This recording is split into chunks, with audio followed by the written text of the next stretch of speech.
Okay, so the coroner who has Gabby Petito's body, instead of working on her body, and he's apparently at the campsite or at the site where her remains were found.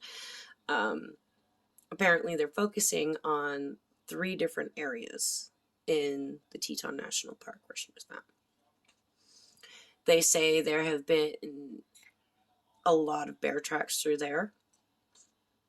My thought is that this poor girl died, and if you know anything about bears, especially if you're from up north, bears got a really good olfactory sense, and they can smell decaying flesh from very far away, just like shark can in water.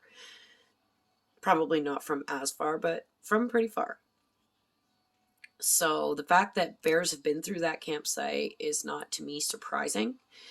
Whether those bears ate something important could be pretty important, but I mean, if they were attacked by a bear, Brian wouldn't have just hitchhiked out of the park and gone home and not told anyone about anything. He would have gone looking for somebody to save the love of his life from a bear. And considering we've now heard the 911 call that was made by the bystander that he was beating up Gabby,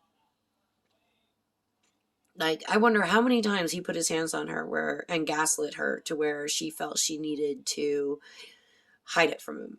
There are abused women all over the world right now watching this and saying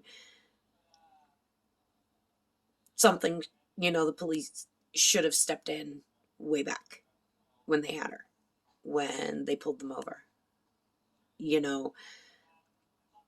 Women in abusive relationships, they do tend to try to protect their partner because they don't know any better. Abuse destroys you, who you are, what you do, and depending on what kind of abuse it is, because you don't get physical without mental and emotional and verbal and everything else. It's just, my heart's breaking for this poor girl and her family. What else are we going to hear? This beautiful young lady with her whole life ahead of her. It's absolutely heartbreaking. And again, Brian's nowhere to be found. And surprise, they've searched every inch of the national park he's supposed to be in and can't find him. Why? Again, because I believe the family's been covering for him. I wonder how long it's going to take before his parents get some charges. Because they've been hiding him, covering for him, lying for him. I don't trust none of the Laundrie family. None of them. They all need to be under scrutiny at this point. Just saying.